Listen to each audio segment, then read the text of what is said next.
Hello বন্ধুরা, আজকে গল্পের নাম বিড়াল ও ইঁদুরের প্রতিশোধ। জাপানে এক শান্ত ও নির্জন গ্রামে কিয়োতো পাহাড়ের কাছে ইশিকাওয়া নামে একটি পুরানো চালের গুদামে ইঁদুর রাজা তোমুকি তার হাজার হাজার প্রজার সাথে সুখে বাস করতেন। গুদামটি ছিল তাদের জন্য স্বর্গের মতো। প্রতিটি কোণায় ছিল চালের স্তূপ, গম আর ভুট্টার দানা। তারা সারাদিন খেলায় মত্ত থাকত, উৎসব করত, ভবিষ্যতের জন্য খাবার জমাতো। কিন্তু তাদের সুখের দিন হঠাৎ শেষ হয়ে গেল যখন হানাকাওয়া নামে এক বিশাল বিড়াল সেই গুদামে এসে হাজির হলো। হানাগাওয়া ছিল শুধু আকারে বড় নয়, সে ছিল অত্যন্ত ধূর্ত ও চালাক। সে চুরি করতে উস্তাদ ছিল। প্রতিদিন কোনো না কোনো ইঁদুর ধরে খেয়ে ফেলত। ইঁদুরদের জীবন দুঃস্বপ্নে পরিণত হলো। তমুকি দেখলেন যে এইভাবে চলতে থাকলে তার প্রজা আর বাকি থাকবে না। তিনি তার সবচেয়ে জ্ঞানী উপদেষ্টাদের নিয়ে একটি জরুরি সভা ডাকলেন। সেখানে ইঁদুররা সবাই তাদের দুর্দশার কথা জানালেন। কিন্তু কিছু ইঁদুর বলল, আমাদের পালিয়ে যাওয়াই উচিত। অন্যদিকে ইঁদুর রাজা তোমুকি দৃঢ়ভাবে বললেন, না, আমরা আমাদের বাড়ি ছেড়ে পালিয়ে যাব না। আমাদের এই সমস্যার সমাধান করতে হবে। সবার শেষে সবচেয়ে সাহসী ও চতুর ইঁদুর কোটো একটি বুদ্ধি দিল। সে বলল, হানাগাওয়াকে তার নিজের ফাঁদে ফেলতে হবে। সে চোরের মতো আমাদের খাবার চুরি করতে আসে, তাই আমরা খাবারের লোভ দেখিয়ে তাকে ফাঁদে ফেলব। ইঁদুররা এই সিদ্ধান্ত পৌঁছালো যে তারা এক বিশাল আকারের লোহার খাঁচা তৈরি করবে, যা গুদামের প্রবেশ পথে লুকিয়ে রাখা হবে। খাঁচার ঠিক মাঝখানে থাকবে জাপানের সবচেয়ে সুগন্ধি ও লোভনীয় মাছের টুকরো ক্যাটসুবুশি, যা হানাগাওয়ার সবচেয়ে প্রিয় খাবার। পরের কয়েকদিন ইঁদুররা দিন রাত পরিশ্রম করতে লাগলো। তারা গুদামের পুরানো লোহার টুকরোগুলো টেনে এসে দড়ি ও বাঁশ দিয়ে একটি বিশাল ফাঁদ তৈরি করলো। কোটোর তত্ত্বাবধানে তারা ফাঁদটিকে চালের বস্তা আর কাঠের আড়ালে এমনভাবে লুকিয়ে রাখলো যেন হানাগাওয়া কোনোভাবেই এটি দেখতে না পায়।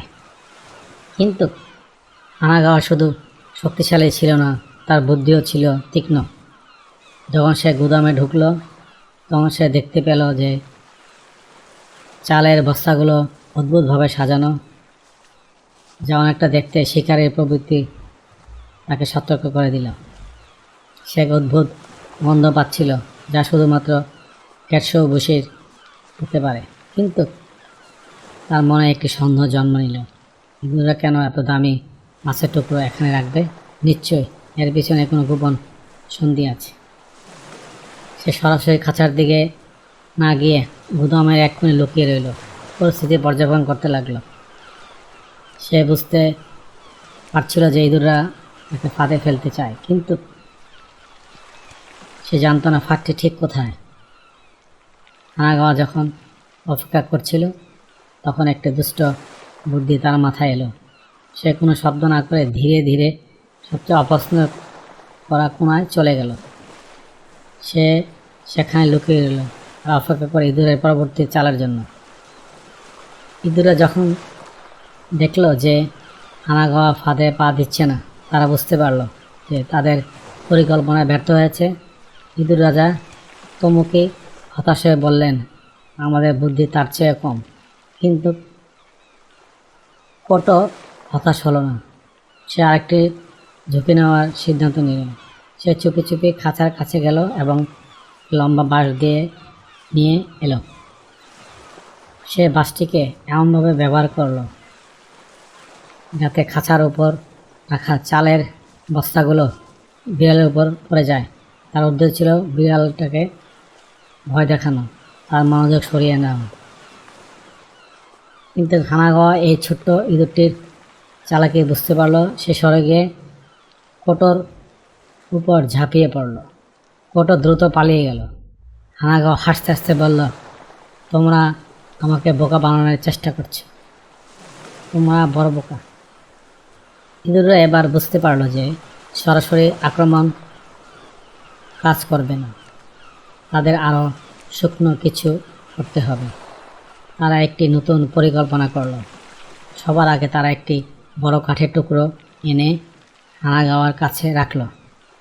এরপর তারা কিছু শুকনো পাতার একটি স্তূপ তৈরি করল এবং একটি সুগন্ধি ঘাস জ্বালিয়ে দিল যাতে চারপাশে একটি শক্তিশালী ধোঁয়া তৈরি হয়।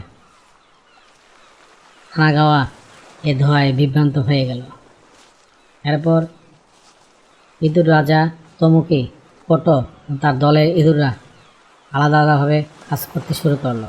তারা বিভিন্ন দিক থেকে ইঁদুরের উপর চালের দানা ছুঁড়ে মারতে লাগলো, নিজেদের মধ্যে বিভিন্ন ধরনের শব্দ করতে লাগলো, যেন চারপাশে অনেক বিড়াল লুকিয়ে আছে। হানাগাওয়া বিভ্রান্ত হয়ে এদিক ওদিক তাকাতে লাগলো। সে বুঝতে পারছিল না কোত্থেকে আক্রমণ আসছে। তার মনে ভয় ঢুকতে লাগলো। সে মনে মনে ভাবল যে গুদামটি অন্য কোনো বিড়ালের দ্বারা আক্রান্ত হয়েছে। হানাগাওয়া তার অহংকারী স্বভাবের কারণে অন্য বিড়ালদের সামনে দুর্বল হতে চায়নি। সে তার শিকারী প্রবৃত্তি হারিয়ে ফেলল, ভয়ে গুদাম থেকে পালিয়ে গেল। হানাগাওয়া চলে যাওয়ার পর ইঁদুররা আনন্দধ্বনি করতে লাগলো। ইঁদুর রাজা তমুকি কোটোকে ধন্যবাদ জানালো, বললেন, আজ আমরা শুধু বিড়ালকে হারাইনি, আমাদের নিজেদের ভয়কেও জয় করেছি। ইঁদুররা আবার তাদের শান্ত ও সুখের জীবন ফিরে পেল। এই গল্পটির মূল শিক্ষা হলো বুদ্ধি ও বিচক্ষণতা সবসময় শক্তি ও অহংকারের চেয়ে বেশি মূল্যবান। যখন কোনো সরাসরি কৌশল কাজ করে না, তখন একটি শুকনো ও সম্মিলিত পরিকল্পনা সাফল্যের চাবিকাঠি হয়ে দাঁড়ায়। হ্যালো বন্ধুরা, এই গল্পটি কেমন লাগলো কমেন্টস করে নিচে জানিও। Thank you for watching. Please subscribe.